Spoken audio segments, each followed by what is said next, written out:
বোনের মৃত্যুর পর ৫ বছরের ভাগ্নি কাজলকে নিয়ে নিজের বাড়ি ফেরে সনাতন। কিন্তু ঘরে ঢুকেই সে স্ত্রী জয়ার প্রবল চিৎকারের সম্মুখীন হয়।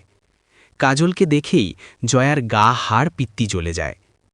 এই অপয়া, অলক্ষী, হতচ্ছাড়িটাকে সঙ্গে করে এখানে কেন নিয়ে এসেছ? ওকে তো ওর ঘরেই রেখে আসতে পারতে। আমার সংসারে অলক্ষী, আপদটাকে না আনলে কি চলছিল না? বলি, কার সঙ্গে পরামর্শ করে ওকে এখানে এনেছ? সনাতন জয়াকে বোঝায়, একটু বোঝার চেষ্টা করো তুমি। রিনার মৃত্যুর পর ও বাড়ির কেউ কাজলের দায়িত্ব নিতে চাইছে না। কাজলের বাবা সুরেশ আজ বছর ২ নিখোঁজ। এখন এই মাতৃহীন অনাথ মেয়েটিকে আমি কিভাবে একা ছেড়ে আসি? হাজার হোক, কাজল আমার ভাগ্নি, আমার বোন রিনার শেষ স্মৃতিচিহ্ন। কিভাবে ওকে আমি ফেলে আসি বলো? গলাটা কান্নায় বুজে আসে সনাতনের। আহা, কি বোন প্রীতি রে! আমাদের ৪ জনের অভাবের সংসার, সেখানে আবার একটা পেট বাড়ল। এখন এই অলক্ষী আপদটা আমার ঘাড়ে এসে চাপল।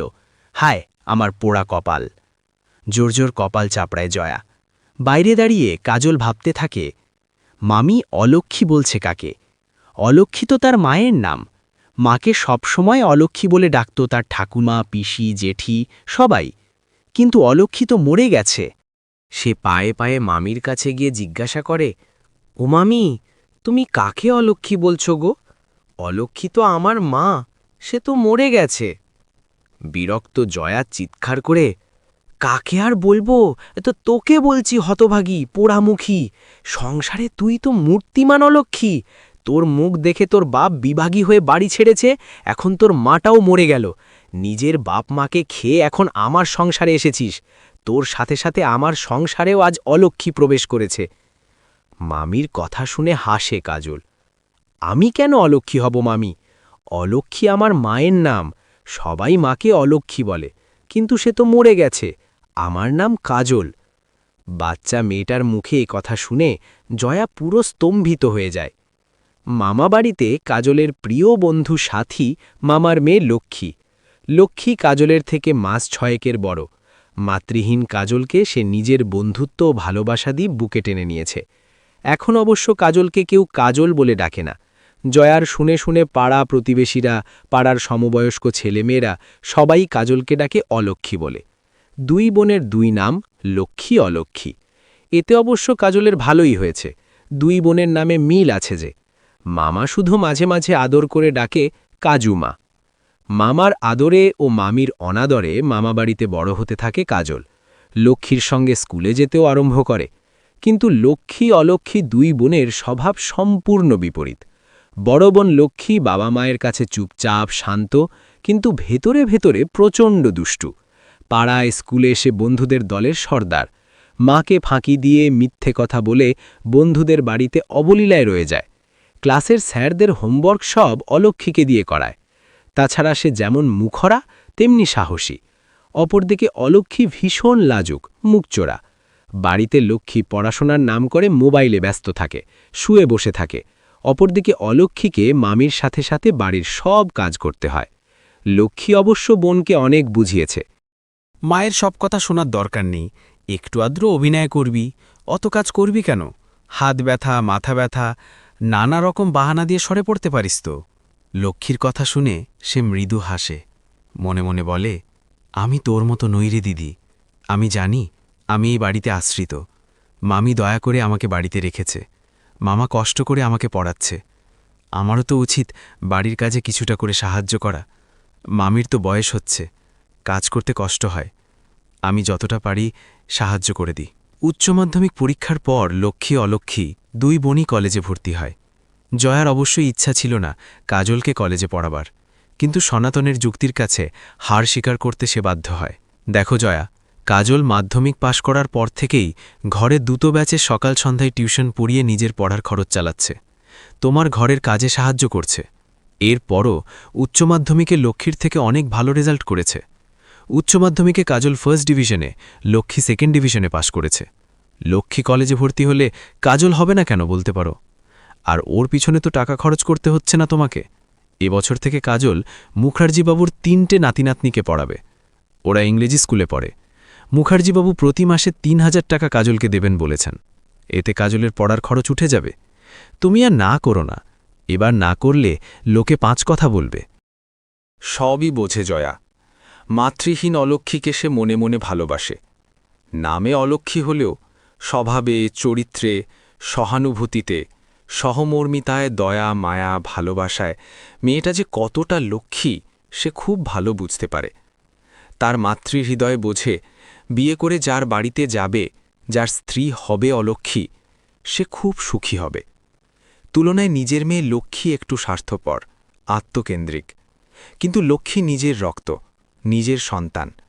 তাই অলক্ষীর সদ্গুণগুলো দেখে ভিতরে ভিতরে আরও জ্বলে ওঠে জয়া। অলক্ষীকে কথায় কথায় বিদীর্ণ করে দেয়, আর সবকিছু মুখ বুজে সহ্য করে অলক্ষী নামের হতভাগ্যা মেয়েটা। মাথার বালিশ চোখের উষ্ণ জলপ্রবাহকে শুষে নেয়। কলেজে লক্ষ্মী এসে প্রজাপতির মতো উড়ে বেড়ায়। একাধিক গুণমুগ্ধ জোটে তার। নিজের ইচ্ছে মতো ক্লাস করে, পড়াশোনার ব্যাপারে সব সাহায্য অলক্ষীর কাছ থেকে নেয়। দুজনেই ইংরেজি অনার্সে ভর্তি হয়েছে। মন দিয়ে পড়াশোনা করে অলক্ষী। তাকে যেভাবেই হোক নিজের পায়ে দাঁড়াতে হবে। কলেজ শেষে ইংরেজি অনার্সে ফার্স্ট ক্লাস পায় অলক্ষী, আর লক্ষ্মী কোনো রকমে পাশ করে। লক্ষ্মী অলক্ষী 2 বোনই দেখতে সুন্দর, তাই দুজনের জন্যেই সনাতনের বাড়িতে সম্বন্ধ আসতে আরম্ভ করে। তবে এ ব্যাপারে জয়া নিজের সিদ্ধান্তে অনড়। নিজের মেয়ে লক্ষ্মীকে সে ভালো পাত্রে, ভালো ঘরে সমর্পণ করবে, আর অলক্ষীর জন্যে সে পাত্র ঠিক করে রেখেছে পাশের গ্রামের রেশন ডিলার গদাধর নন্দীর ছেলের শ্যামল নন্দী। শ্যামলের অবশ্য একবার বিয়ে হয়েছিল, কিন্তু অষ্টম মঙ্গলায় বাপের বাড়ি গিয়ে তার বউ প্রেমিকের সাথে পালিয়ে গেছে। কাজলকে শ্যামলের ভারী পছন্দ, এ কথাটা জয়া জানে। তাই সে ঠিক করেই রেখেছে শ্যামলের সঙ্গে অলক্ষীর বিয়ে দিয়ে দেবে। শ্যামলরা বড়লোক, বিনা পণে বিয়ে হবে অলক্ষীর। আর শ্যামলের বাড়িতে থাকা, খাওয়া, পড়ার কখনো কোনো অভাব হবে না তার। অলক্ষী মামামামির কাছে অনেক কান্নাকাটি করেছিল এমএ পড়ার জন্য, তবে এবার তার মামামামি কেউই রাজি হয়নি। উপরন্তু তারা ঠিক করেছে লক্ষ্মীর বিয়ে দিয়েই অলক্ষীর বিয়ে দেবে। নদিয়ার পলাশিপাড়া থেকে লক্ষ্মীর জন্য একটা সম্বন্ধ আসে। মাত্র উচ্চ মাধ্যমিক স্কুলের ইংরেজির শিক্ষক। পাত্রের বাবা মা তাদের একমাত্র ছেলের জন্য সুন্দর, সুশ্রী, শিক্ষিত, ঘরোয়া, ভদ্র পাত্রী খুঁজছেন। তাদের কোনো দাবি দাওয়া নেই। ঘটকের মারফত আসা এত ভালো সম্বন্ধটা লুফে নেয় সনাতন জয়া। নির্দিষ্ট দিনে পাত্র দেবেশ ও তার বাবা, মা, পিসিমা, পিসেমশাই সবাই সনাতনের বাড়ি আসেন। গ্রামে সনাতনের মাটির 2 কামরা কোঠা বাড়ি, কিন্তু বাড়িতে ঢুকেই মনটা ভীষণ ভালো হয়ে যায় দেবেশের পুরো পরিবারের। মাটির বাড়ি হলেও সর্বত্র পরিষ্কার পরিচ্ছন্ন ও সুরুচির ছাপ স্পষ্ট। ঘরের প্রত্যেকটি কোণা সুন্দরভাবে সাজানো গোছানো, কিন্তু বাহুল্য বর্জিত। বাড়ির খাটের বেড কভার, বালিশের কভার সুন্দরভাবে সজ্জিত ও বিভিন্ন নকশা আঁকা। বিস্মিত সুমনা দেবী, দেবেশের মা, প্রশ্ন করেন, এসব হাতের কাজ কে করেছে? ভীষণ সুন্দর তো। গদগদ হয়ে জয়া বলে, সব আমার মেয়ে লক্ষ্মীর হাতে তৈরি। ওর হাতের কাজ অসাধারণ, সবাই মুগ্ধ হয়ে দেখে। এরপর একে একে বাড়িতে বানানো আম পোড়ার শরবত, সিঙাড়া, নিমকি, নারকেল নাড়ু, তিলের তক্তি, সাথে নানা রকমের মিষ্টি আসে। তারপর জলখাবারে সুন্দরভাবে বানানো রাধাবল্লভী ও নারকেল দিয়ে বানানো ছোলার ডাল। সনাতন বলে, আপনারা নিশ্চিন্তে খাবারগুলো সব খান, সব বাড়ি তৈরি, সবকিছু আমার। সনাতনের মুখের কথা কেড়ে নিয়ে জয়া তাড়াতাড়ি বলে ওঠে, সবকিছু আমার মেয়ে বানিয়েছে। আমার মেয়ে সর্বগুণসম্পন্ন, নামেও লক্ষ্মী, কাজেও লক্ষ্মী। সবাই সব খাবার চেটে পুটে তৃপ্তির সঙ্গে খায়। এরপর লক্ষ্মী আসে। সুন্দরী লক্ষ্মীকে দেখে দিবেশের পরিবারের সকলের পছন্দ হয়ে যায়। সুমনা দেবী বলেন, লক্ষ্মীর মতো লক্ষ্মীমন্ত মেয়েকে আমাদের খুব পছন্দ হয়েছে। তবে দেবেশ ও লক্ষ্মী দুজনে একটু আলাদাভাবে কথা বলুক, বিয়ের পর তো ওরা দুজন একসঙ্গে থাকবে। লক্ষ্মী দেবেশকে নিয়ে তাদের বাড়ির পিছনের সবজি বাগানে নিয়ে আসে। বাড়ির পিছনে অনেক সবজির গাছ লাগিয়েছে সনাতন জয়া। মামা মামির সাথে অলক্ষীয় গাছগুলোর পরিচর্যা করে। সেখানে বাড়ির পুজোর জন্য 5-6 রকমের জবা ফুলের গাছ লাগিয়েছে সে। লক্ষ্মীদের বাড়ির পরিবেশ দেখে মুগ্ধ দেবেশ বলে, আপনাদের বাড়ির পরিবেশ খুব সুন্দর। এত সুন্দর টাটকা সবুজ সবজি দেখে আমার খুব ভালো লাগছে। আচ্ছা লক্ষ্মী, আমাকে আপনার পছন্দ হয়েছে? এতক্ষণে কথা বলার সুযোগ পেয়ে হাঁপ ছেড়ে বাঁচি লক্ষ্মী। কোনোরকম ভনিতা ছাড়াই বলে, না দেবেশবাবু, আপনাকে আমার পছন্দ হয়নি। কলেজ জীবন থেকেই আমার অর্পণের সঙ্গে প্রেম। বেচারা এখনও চাকরি পায়নি বলে বিয়ে করতে পারছে না। বাবা মায়ের চাপে আমি আপনাদের সামনে বসতে বাধ্য হয়েছি। তবে আপনাকে আমি বিয়ে করতে পারবো না। বিয়ে আমি অর্পণকেই করব। ওকে ভালোবাসি যে। আর আপনি বা আপনার বাবা মা যেরকম লক্ষ্মীমন্ত মেয়ে চাইছেন, আমি তেমন নই। আমি রাঁধতেও জানি না, ঘর সাজাতেও জানি না, আর চুপচাপ থাকতেও পারি না। মিথ্যে কথাও বলি না। আমি পরিষ্কার স্পষ্টভাবে কথা বলি। বাইরে আমার মা আপনাদের আমার সম্বন্ধে যা বলেছে সব মিথ্যে। বাড়ি ঘরদোর সব অলক্ষ্মীর সাজানো। বাইরের ঘরের অত সুন্দর হাতের কাজগুলো সব অলক্ষ্মীর হাতের। সিঙারা, নিমকি, আপনাদের এতজনের জলখাবার, এমনকি আপনাদের দুপুরের খাবার সব অলক্ষ্মীর বানানো। আর বাড়ির এই সবজি বাগান, ফুল গাছ সব অলক্ষ্মীর হাতে তৈরি। আমার এতে কোনো অবদান নেই। লক্ষ্মীর এত সোজাসাপটা কথা শুনে একটা শুকনো ঢোক গিলে দেবেশ বলে, অলক্ষ্মীকে? অলক্ষ্মী? এ আবার কি ধরনের নাম? ওমা, আপনি তো অলক্ষ্মীকে দেখেননি।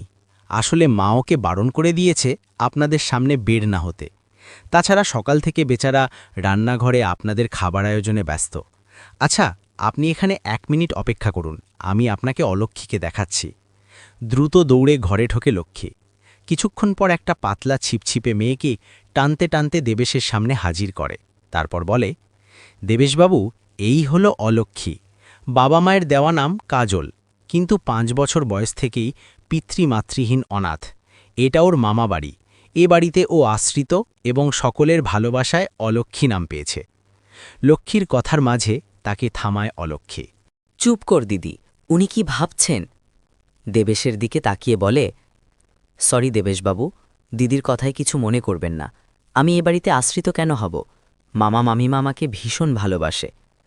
লক্ষ্মীর চেয়েও দেখতে সুন্দর কাজলের দিকে অবাক হয়ে তাকিয়ে থাকে দেবেশ। কি সুন্দর মায়া জড়ানো দুচোখ। খুব সাধারণ একটা সুতির শাড়ি পরা, চুলগুলো এলো খোপা করে বাঁধা। রান্নাঘরের আগুনের তাপে ফর্সা মুখটা ঈষৎ লালচে। কপালে বিন্দু বিন্দু ঘাম ফুটে আছে। মুগ্ধ হয়ে দেখে দেবেশ। এমন সুন্দর মেয়ের নাম অলক্ষ্মী। দুপুরে ভাত খেতে বসে দেবেশের পরিবার রান্নার উচ্ছ্বসিত প্রশংসা করে।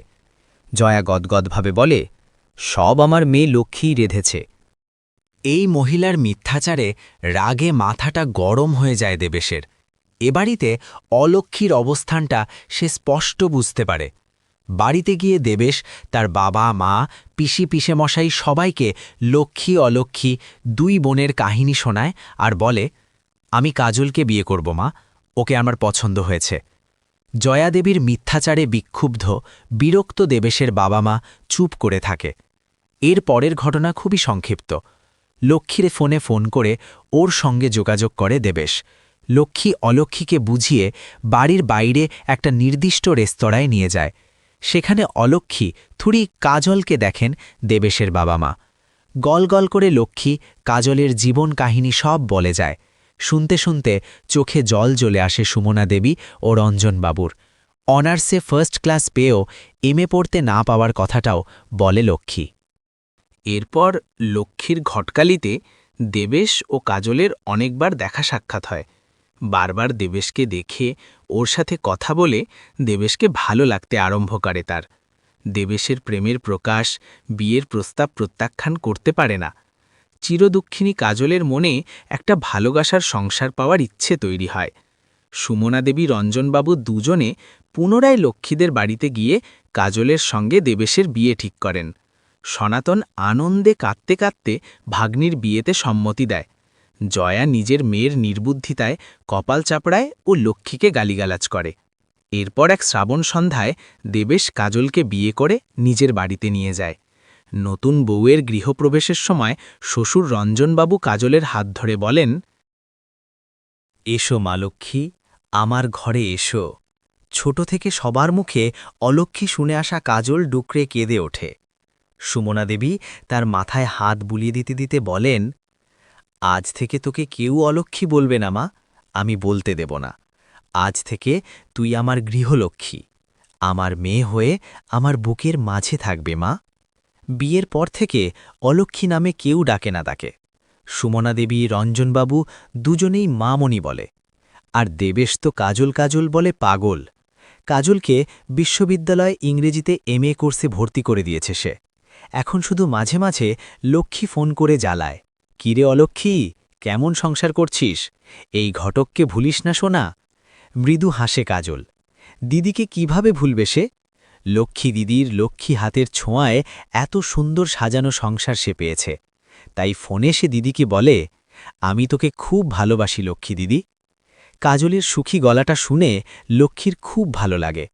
এভাবেই চলতে থাকে লক্ষ্মী অলক্ষ্মী দুই বোনের খুনসুটি। প্রিয় বন্ধুরা, এতক্ষণ সাথে থেকে গল্পটা শোনার জন্য অশেষ ধন্যবাদ। গল্পটা ভালো লাগলে একটা লাইক, কমেন্ট ও শেয়ার করে দেবেন। আর পরবর্তীতে আরও এরকম নিত্য নতুন গল্প শুনতে চাইলে আমার চ্যানেলটি সাবস্ক্রাইব করে সাথে থাকুন। ভালো থাকবেন সবাই। ধন্যবাদ।